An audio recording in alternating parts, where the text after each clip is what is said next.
Rohnya Yesus itu makhluk? Bukan. Tidak mungkin. Yang namanya roh itu adalah makhluk. Roh itu adalah dimensi makhluk halus.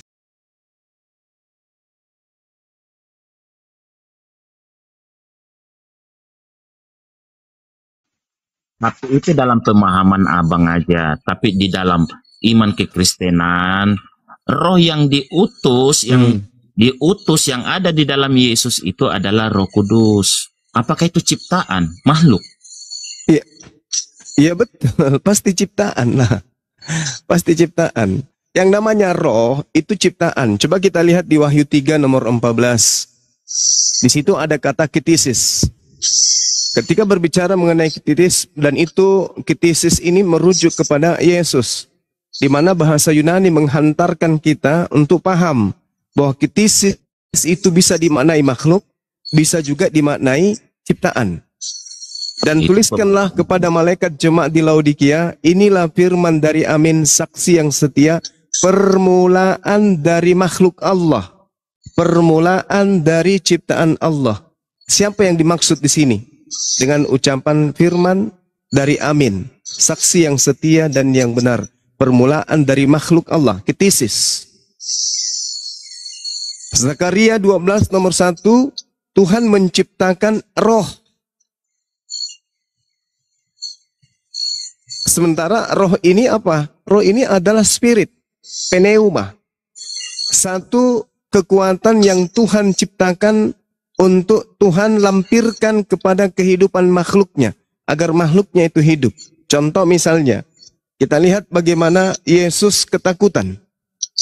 Ya, Yesus ketakutan, peluhnya kemudian seperti titik-titik darah. Itu tidak akan terjadi pada jasadnya kalau tidak ada respon dari makhluk yang ada di dalam dirinya, yaitu unsur roh.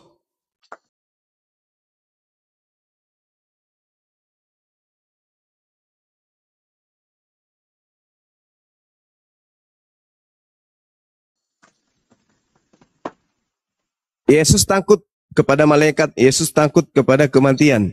Kenapa demikian? Mana ayat? Yesus takut dengan malaikat dan Yesus takut dengan kematian. Contoh Lukas 22. Lukas 22 nomor 44 misalnya. Jangan bernarasi, abang bernarasi semau-maunya, kan tidak boleh juga. Dia sangat ketakutan. Iya, ketakutan. Yesus sangat ketakutan. Dan Yesus semakin bersungguh-sungguh dalam berdoa. Keringatnya seperti titik-titik darah yang bertetesan ke tanah. Ya, apa mungkin? Ya, tapi apa yang membuat Yesus takut? Dan kematiannya?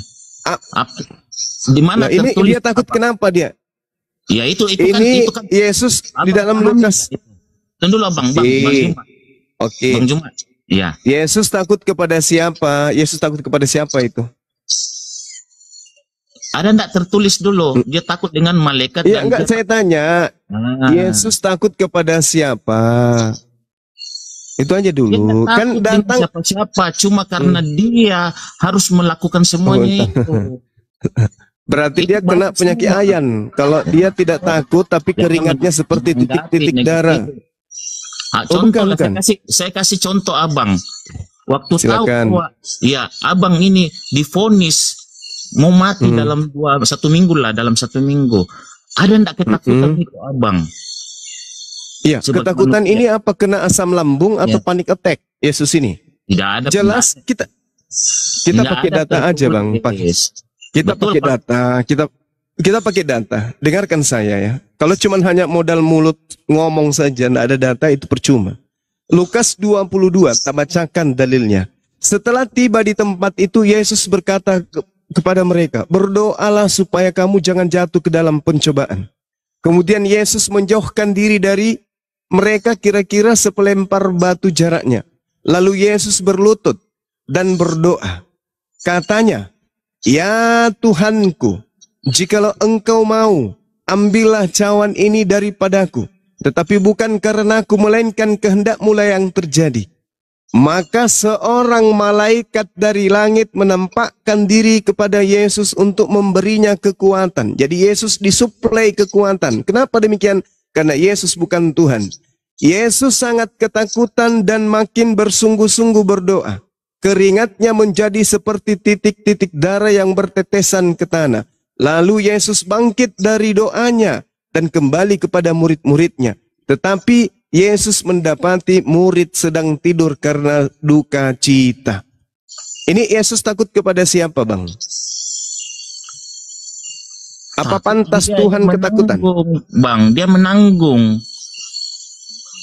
Iya, mau menanggung, mau dia menggadaikan, mau dia mencicilkan, apapun judulnya, apa pantas Tuhan ketakutan? Loh, ya beda lah, Bang. Dia kan datang sebagai manusia untuk menjadi penebus yang sempurna. Oke, rohnya roh ciptaan atau Roh Kudus. Saudaraku, tidak ada yang akan pernah bisa Anda bodohi dengan argumentasi Anda. Anda mengatakan rohnya Yesus itu adalah Tuhan. Kan saya tanya di awal, apa dari diri Yesus yang bukan makhluk? Anda mengatakan roh. Tadi dia ketakutan. Ya, apakah pencipta langit dan bumi itu takut? Daging tidak akan mungkin. Bukan. Saudara, pernah tidak Anda melihat mayat melarikan diri? Karena takut akan kuburan, takut akan ular yang ada di bawah tanah, atau takut karena kebakaran? Pernah? Tidak akan pernah bisa Anda temukan mayat melarikan diri. Kenapa? Karena sudah tidak ada unsur roh di dalam dirinya. Jadi yang takut dan membuat jasad itu kabur, itu adalah roh yang ada di dalam diri manusia. Coba direnungkan ini. Mana dalilnya bahwa roh? Ya, itu kan tanggapan abang aja, pemahaman abang aja. Oke. Sekarang saudaraku pernah tidak melihat mayat lari? Pernah tidak melihat saudara mayat lari diantar ke kuburan? Karena orang yang antarnya sudah pada pulang, tiba-tiba mayat itu lari. Takut. Kenapa takut? Karena di sebelahku juga ada mayat. Gak ada kan? Kenapa demikian? Karena pada diri mayat ini sudah tak ada lagi kemudian roh. Artinya ketika roh itu ada pada diri manusia, roh inilah yang menyebabkan ketakutan, kecemasan, dan seterusnya. Sampai sini paham?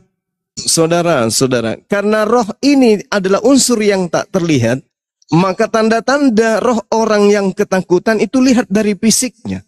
Kalau dia gemetaran, berarti rohnya lagi ketakutan. Kalau dia berjoget-jogetan, berarti rohnya lagi senang, happy-happy. Itu yang perlu Anda pahami. Karena saya belum pernah menemukan ada orang mati tersenyum.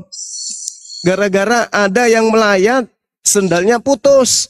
Ikut-ikut kemudian mayatnya ini. Atau ada mayat yang dibawa ambulans, begitu macet, mayatnya langsung duduk. Andai saja saya tahu macet kayak begini, mending saya jalan sendiri ke kubur. Itu nggak ada, Bang. Kenapa? Karena sudah tidak ada unsur roh di dalam dirinya. Jadi yang takut pada diri Yesus itu rohnya. Jasad hanya bias pada ketakutan rohnya. Maka berhentilah menyembah Yesus, sebab rohnya Yesus itu adalah ciptaan Allah Subhanahu wa ta'ala.